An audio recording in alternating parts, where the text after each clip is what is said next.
نبی پاک صلی اللہ تعالی علیہ وسلم نے یوں بیٹھے بیٹھے ایک دن صحابہ سے فرمایا یار روز نہ بیٹھے رہا کرو، وقفے سے ملا کرو۔ کچھ لوگ زیادہ ساتھ رہنے لگتے ہیں تو ادب نہیں نہ رہتا، ان کو احساس نہیں ہوتا کہ میں کیا کر رہا ہوں۔ تو نبی کریم صلی اللہ تعالی علیہ وسلم نے صحابہ کے مجمع پہ نظر ڈال کے فرمایا، حضور فرمانے لگے روز نہ ملا کرو، وقفے سے ملنے سے محبت بڑھتی ہے۔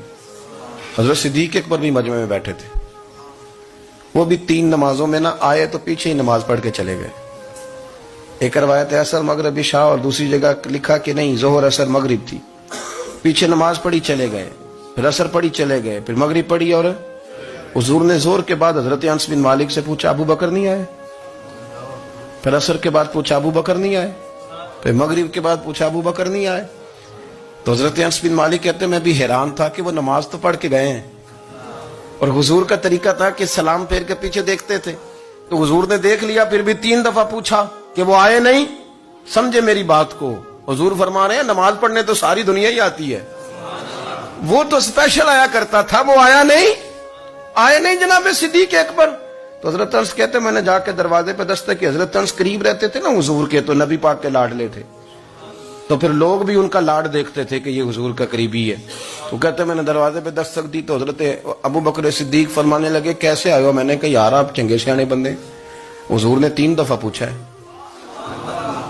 3 دفعہ پوچھا ہے۔ تو حضرت سیدنا ابو بکر صدیق دوڑے آئے، حضور حکم ہو؟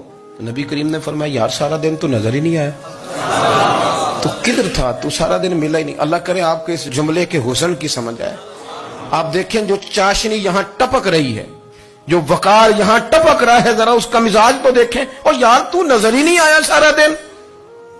تو حضرت صدیق اکبر کہتے ہیں کوئی بات بھی نہیں تھی پر میں رو پڑا۔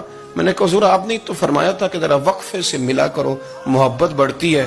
تو حضور فرمانے لگے ابو بکر میں نے کہا تھا پر تجھے تو نہیں نہ کہا تھا، تو کوئی اور تھے جن کو کہا تھا، تجھے تھوڑا کہا تھا، اور اتنے بڑے جملے نہیں ملیں گے۔ رسول کریم فرمانے لگے تو یہیں رہا کر، تو رہتا ہے تو میرا دل لگا رہتا ہے، یہیں رہا کر، میرے پاس رہا، تو نہ جایا کر یار، تو ادھر ہی رہا۔ او پانی پرن سہیلیاں رنگا رنگ کڑے، او سجنوں اسی تے پریا اس دا جانیے جس دا توڑ چڑھے۔ آپ ذرا اس لطف کو آپ دیکھیں، اس ذائقے کو۔ میرا دل کرتا ہے کہ میں یہ حدیث نہ لوگوں کی روحوں تک اتار دوں۔ حضور فرماتے ہیں میں نے جس کے سامنے دین پیش کیا اس نے دلیل مانگی، وہ بھی کوئی اپنا ہے جو اپنوں سے دلیلیں مانگے، وضاحتیں مانگے، یہ کیسے تھا تو وہ کیسے تھا، تو یہ چیز کدھر سے آئی تو وہ کدھر گئی۔ آپ اپنوں سے دلیلیں مانگ رہے ہیں، آپ اپنوں سے اپنوں کو کٹوروں میں کھڑا کیا۔ حضور یہ نہیں فرماتے کہ دلیل تھی کوئی نہیں، فرمایا جس نے مانگی میں نے دی دلیل، اور لوگ دلیل دیکھ کے مسلمان ہوئے۔